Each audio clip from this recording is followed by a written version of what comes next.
Yes. All right, everybody. Grateful that you're here. I laugh at that picture that Daniel shows because, quite frankly, we were out in front of a pizza parlor, and I think I was saying to him, "I'm hungry. Are you hungry?" We were in front of one of my favorite pizza places, Daniel.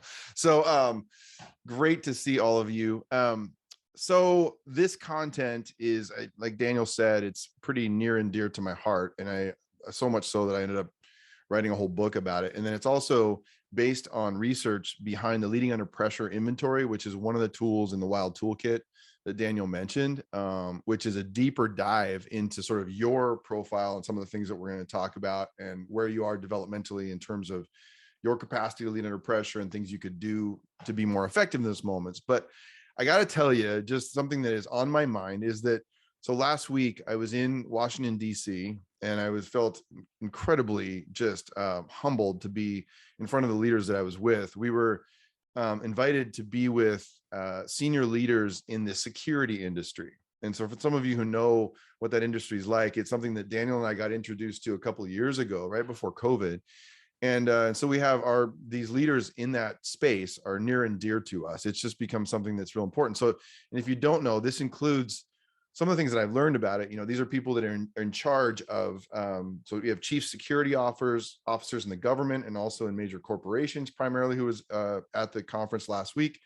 And then also you have their connection into CISOs, the chief information security officers. And so for many of these folks who are in charge of physical security, there's this necessary connection into information security and cybersecurity. So if this is going over your head, I think most of you you've heard enough, like me, where I know enough to be dangerous. But I will tell you that one of the things that came up was the necessity for investing in leaders in that space, because their whole job is risk and resilience in systems.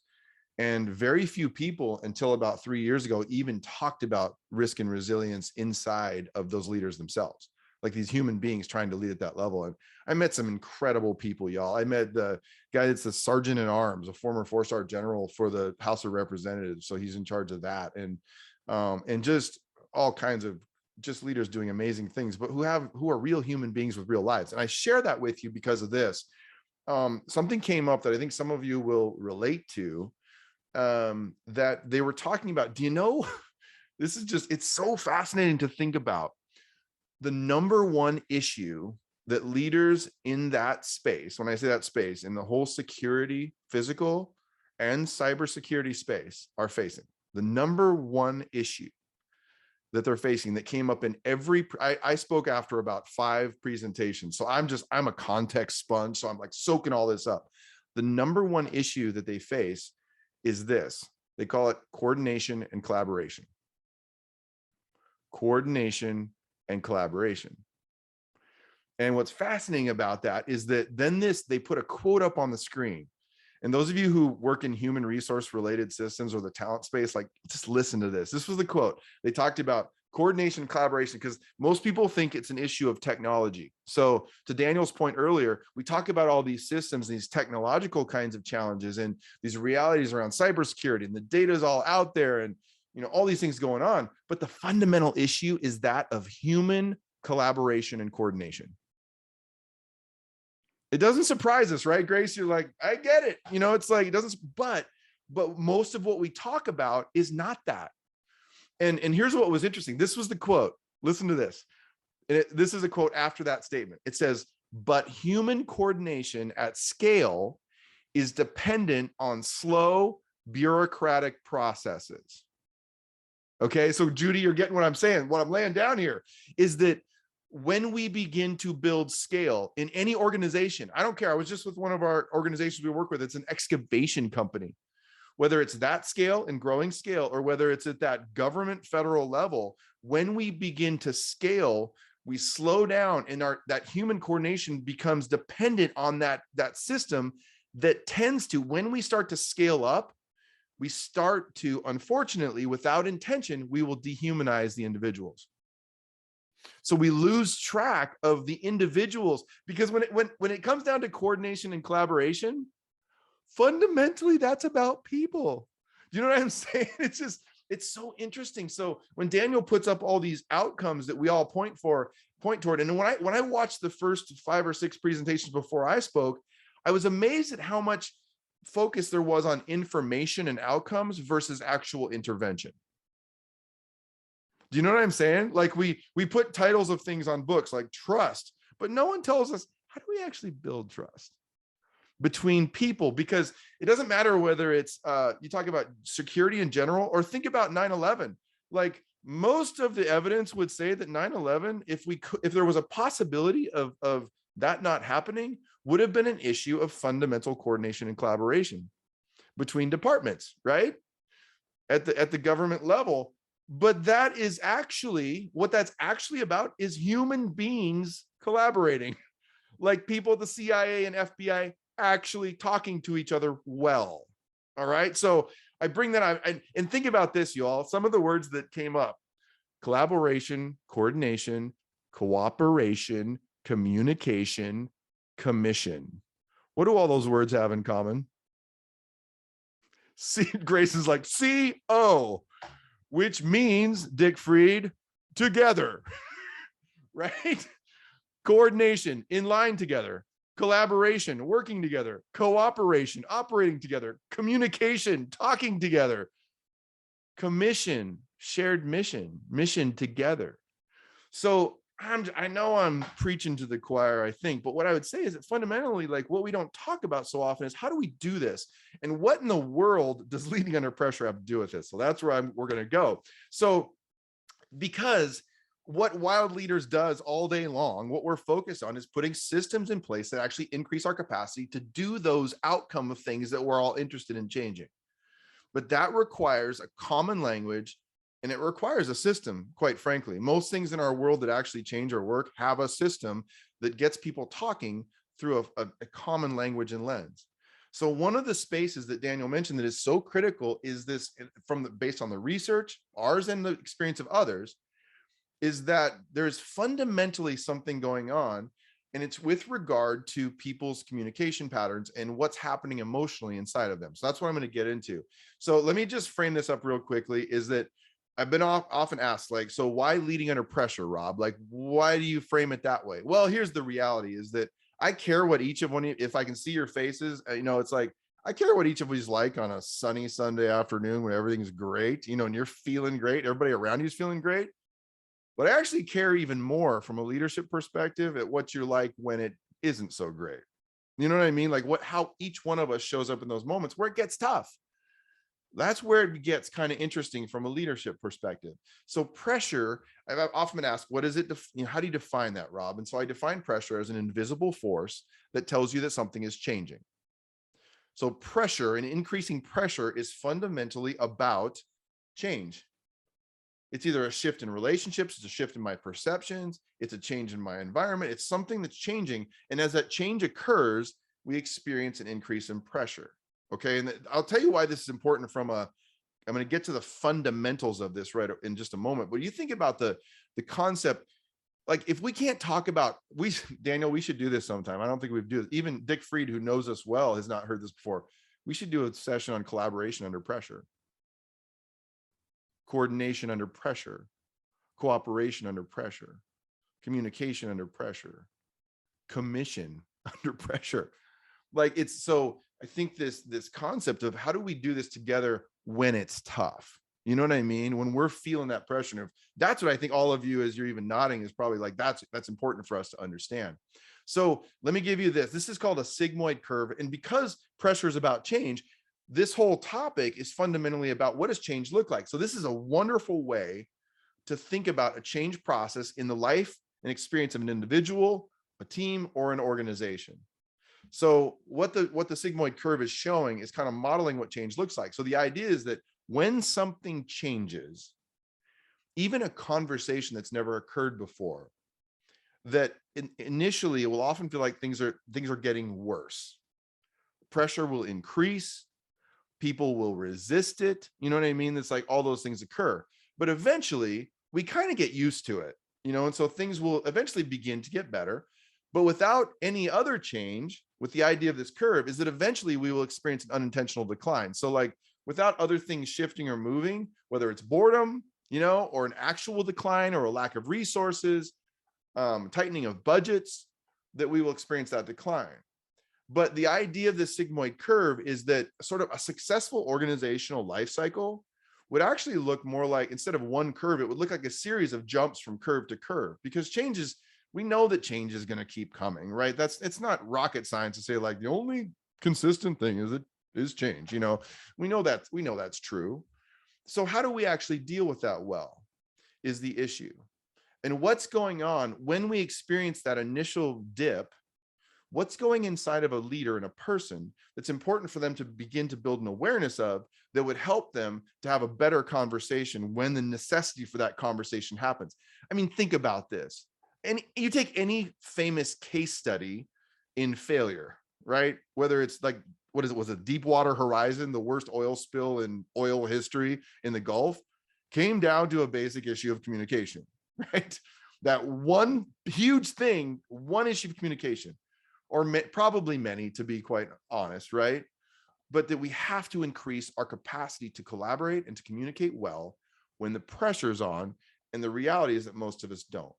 What this content is about an individual level, and it helps for you to think about yourself. If you want to understand to understand how everybody else in your organization is functioning, it's like, to understand yourself is really helpful. And so, like, Grace, as you think about this at World Vision, it's like, imagine all the linkages right between this. But what this is about is called differentiated leadership, which is defined as the capacity to stay true to your convictions while staying in touch with the convictions of others. I always have to pause there, right? Staying true to your convictions while staying in touch with the convictions of others, and avoiding the pressure to either make them, those others, feel better or to get tough. So this has been studied by so many different kinds of people, including us. And we found that one of the most fundamental things that an individual faces when it comes to their issues of collaboration, dealing well with pressure, cooperation, maintaining communication, that fundamentally it comes down to, this is the challenge. How do I stay true to what's important to me, what I think should happen, and stay true to what's important to you? This is why this is so much of a leadership concept, is because as soon as you become a leader, the first part isn't enough. It's not enough to just say like, live your truth, Rob. Now it's like, I've got to be in touch with what everyone else of you, if we work together, what you're thinking as well. And then at the same time, at the end of these fill-ins is to avoid the pressure that we feel to either make other people feel better or to get tough. In other words, under pressure, we will feel pushed toward what I describe as our default. The way that we would respond if we didn't walk forward with any intention whatsoever. And so let me give you, for those of you that like visuals, I like this bubble graphic. It's another way of thinking about it, is that ideally each one of us, every person in our organization, would be equal parts truth speaker or peacekeeper. We also describe this as attending to themselves and attending to others. This is like fundamental definition of maturity, right? Like I would be clear about who I am. I would also be clear about understanding who my friend Christine is. Like we would have that level, you know what I mean? That would be, if I could do that well, especially under pressure, how amazing that would be if every person was clearly communicating what's important to them, but also clearly listening and staying connected to others. What we found is that people had different emotional tendencies. And that we have to admit this. This is where admitting that, yeah, let's identify, I've got my issues, Rob.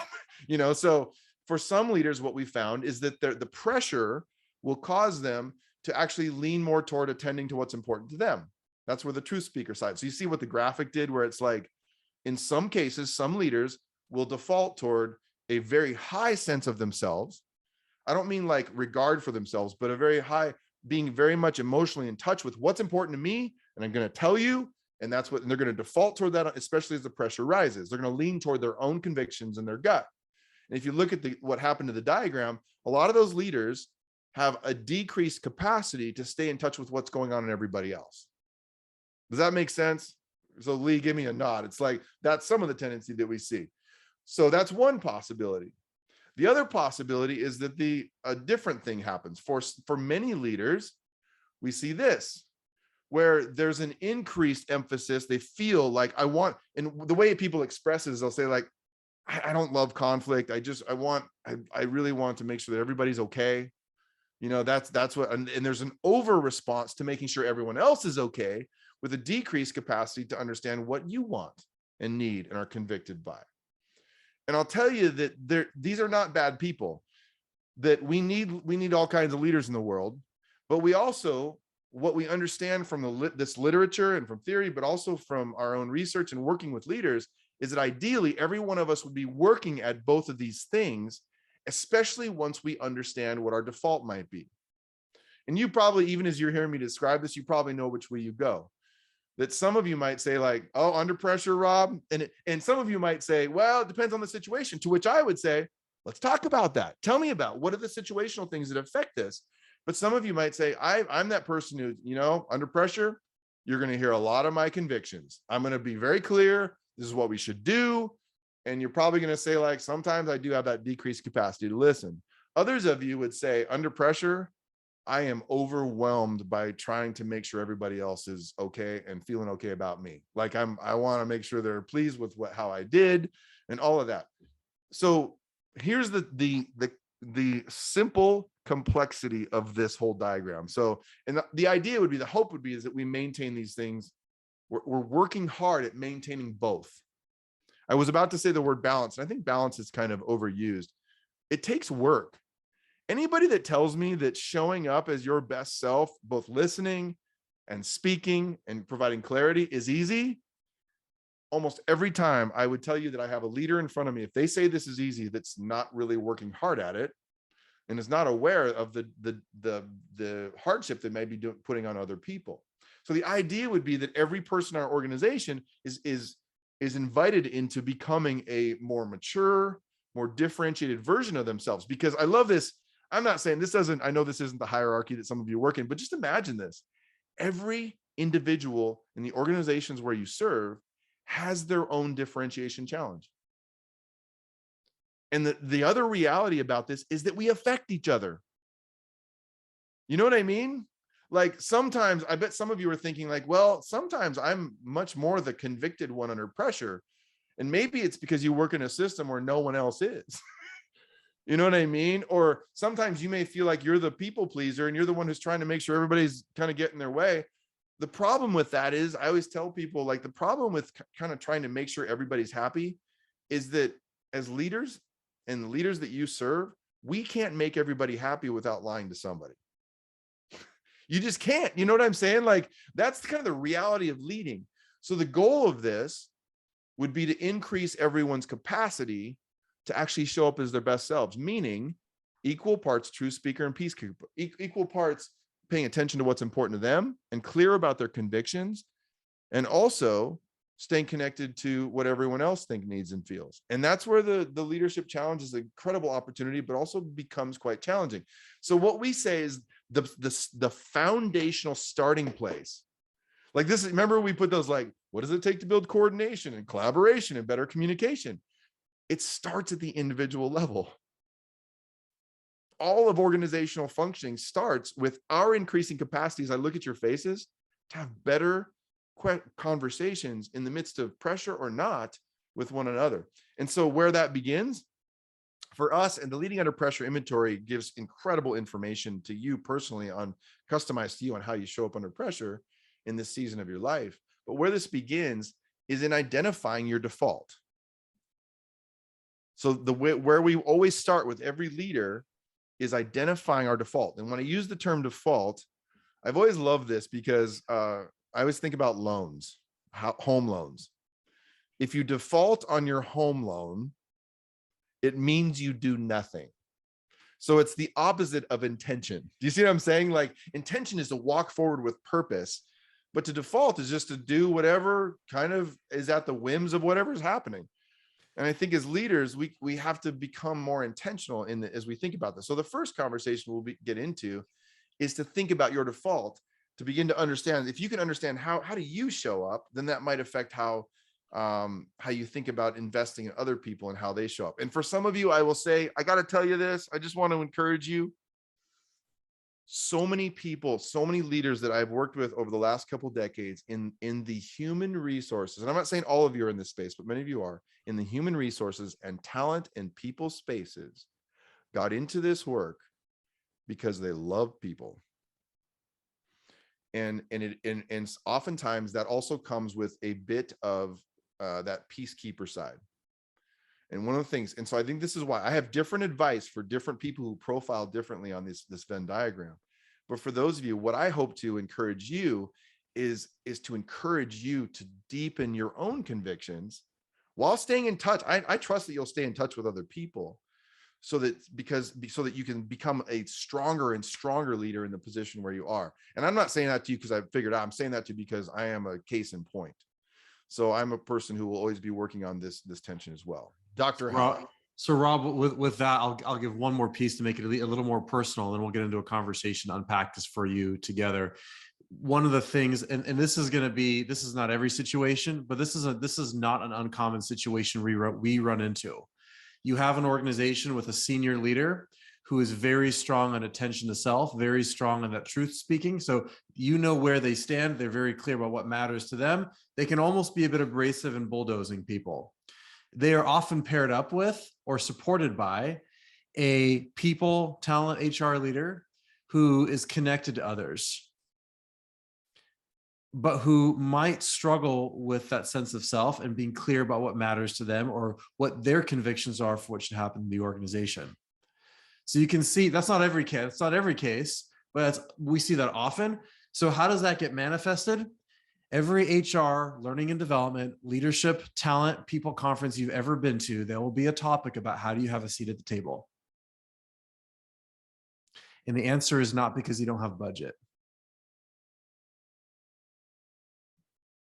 So that's our hope is how do we, what is our default? How can we lean into that? So in this next conversation, this is where it gets kind of fun.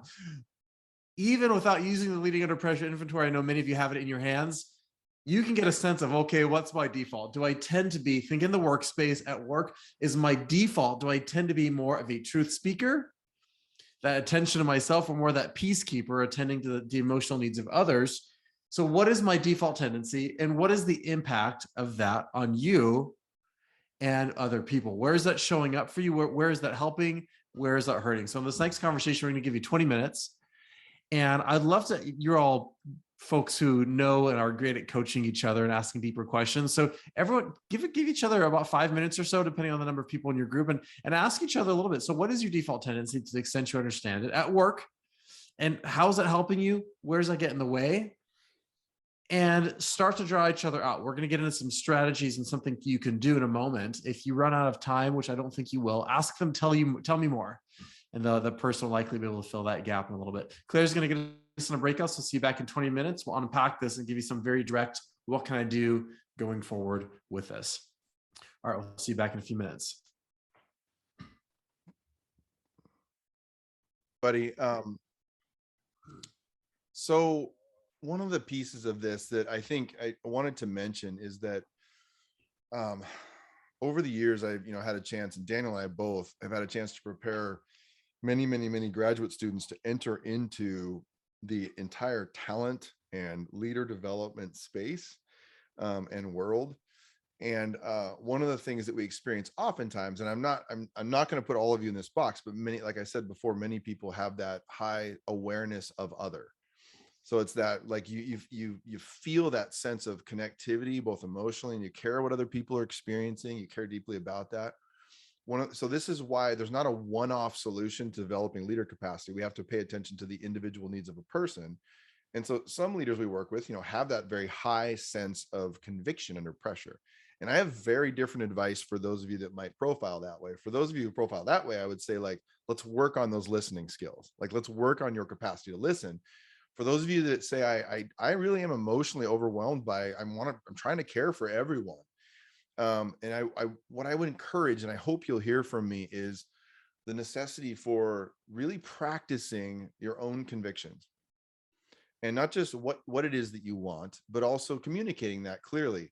And here's what's interesting. Remember the sigmoid curve, that curve I showed you at the beginning, is that here's what's challenging about this.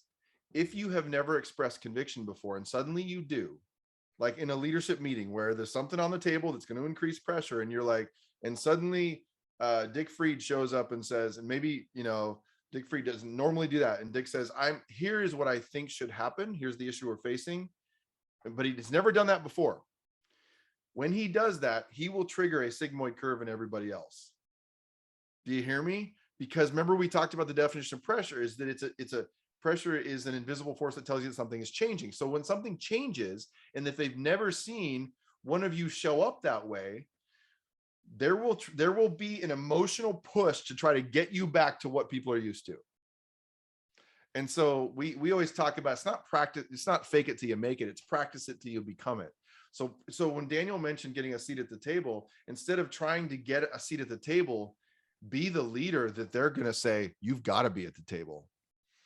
But that's different advice because it depends on your default. So that's why I think seeing individuals for their own differentiation challenge is important. And then also realizing that, remember when Daniel showed the picture of we're about whole leader development. There are so many different things feeding into your capacity to do this well. Your feelings of competence, the experience you've had, whether you have a supportive environment around you, do you have a supporting cast of mentors and people who give you feedback? There's all kinds of things that affect our capacity to do this.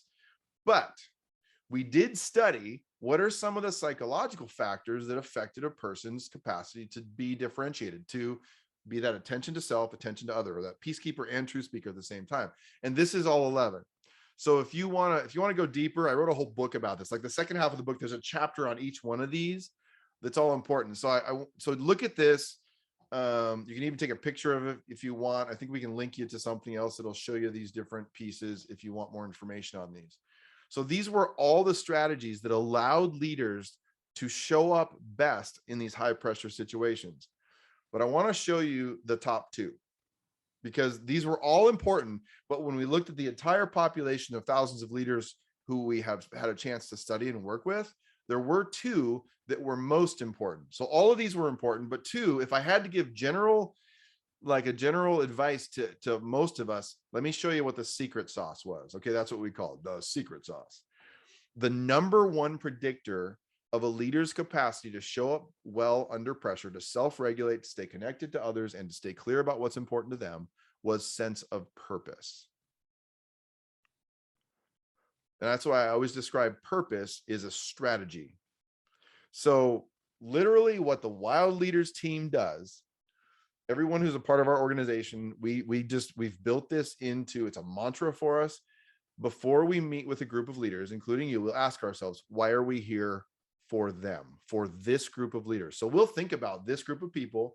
We'll think about the content that we're going to provide, what we're hoping to inspire, and we'll say, why are we here for them? And we'll ask her, and then each one of us will share a little bit about that. The reason why we do that is we know that purpose grounds us when the pressure comes on. You know what I'm saying? Like if you're going into a high pressure conversation with your boss, the best advice, if I had to give you quick advice, would be, I would ask you, I would say, so Judy, why are you in that meeting? Why is Judy the person that's going to be in that meeting? And for Judy to say, let me think about that, because it takes a moment to think about that, right? And it also says like there's a lot of things you can let go, but I think if we understand that purpose, we found that it was the number one thing, you all. It was like if they could think about that, and that was true from research we started back in the early 2000s. The number two top strategy from that list of 11 was focusing on potential. And what that meant was maintaining your capacity to see positive potential outcomes in this high pressure moment when everyone else involved may only see barriers and problems. So maintaining, and you can see that, you can feel this probably from me already.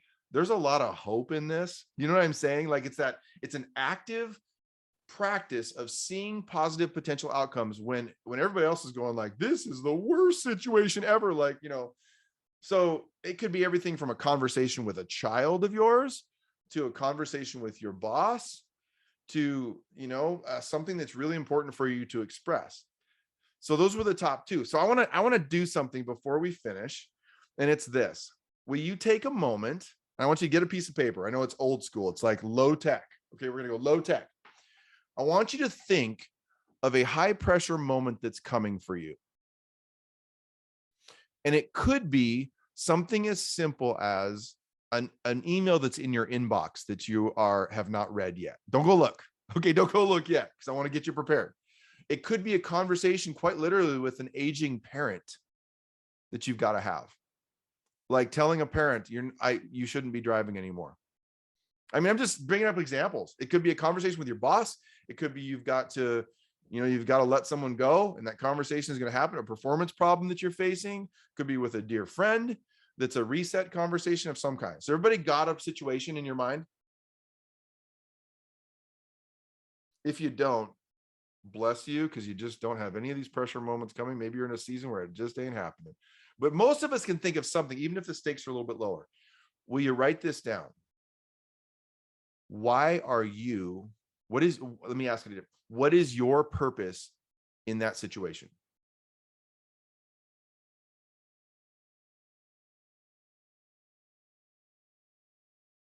What is your purpose in that situation? And I'll stop talking give you 30 seconds to write that down.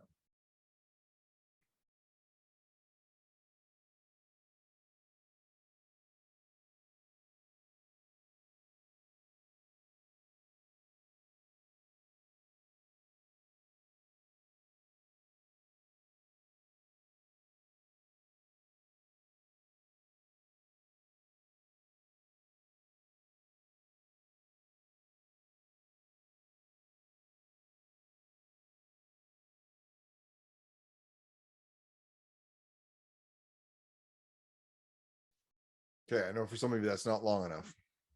But I also know this, when we talk about purpose, it's kind of an excavation process. So it can take a little bit of time to just, some of you are thinking like, I need more time with that. But I will tell you that it's a strategic thing, because my hope is that we establish a practice where even with the teams that you manage, you'll have that conversation before you go into, even if the team is going to have a conversation where some conflict might come up.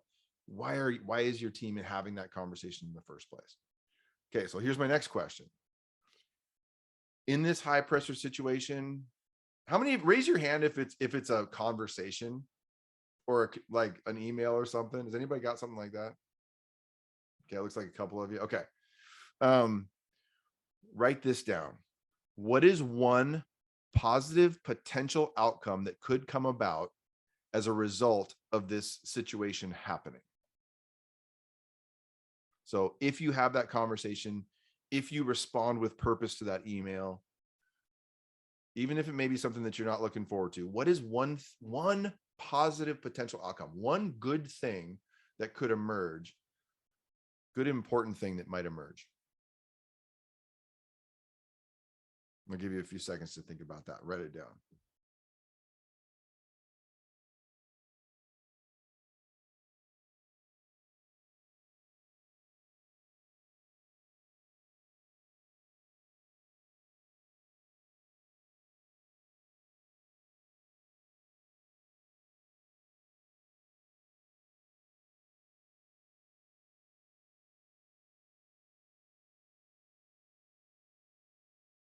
Okay.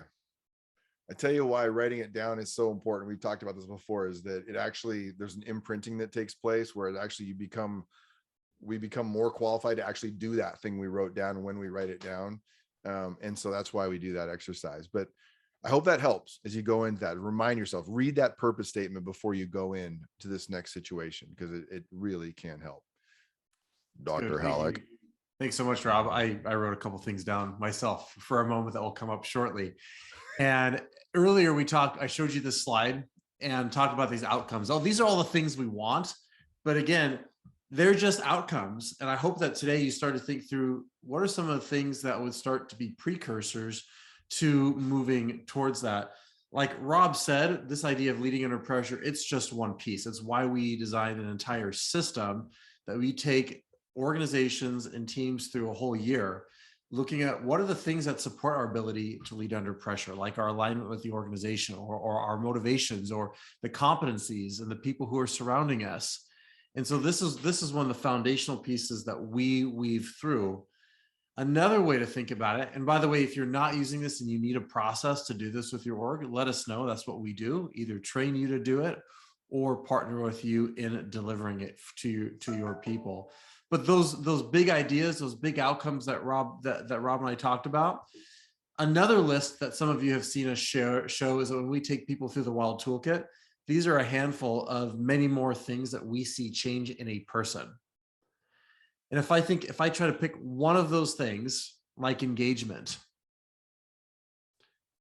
it's often triggered or caused by something deeper that happens inside us personally, psychologically. And so those things might be the organizational outcomes we're looking for, but developing someone's sense of purpose or intentionality might be the thing that actually, or being supported might be the thing that actually gets them towards that. And so when we think about those outcomes, those things matter. And I want to continue to challenge us to think a little bit more upstream, like how can we think about developing those things that will lead to the things that develop those things that we're looking for from an organizational standpoint themselves.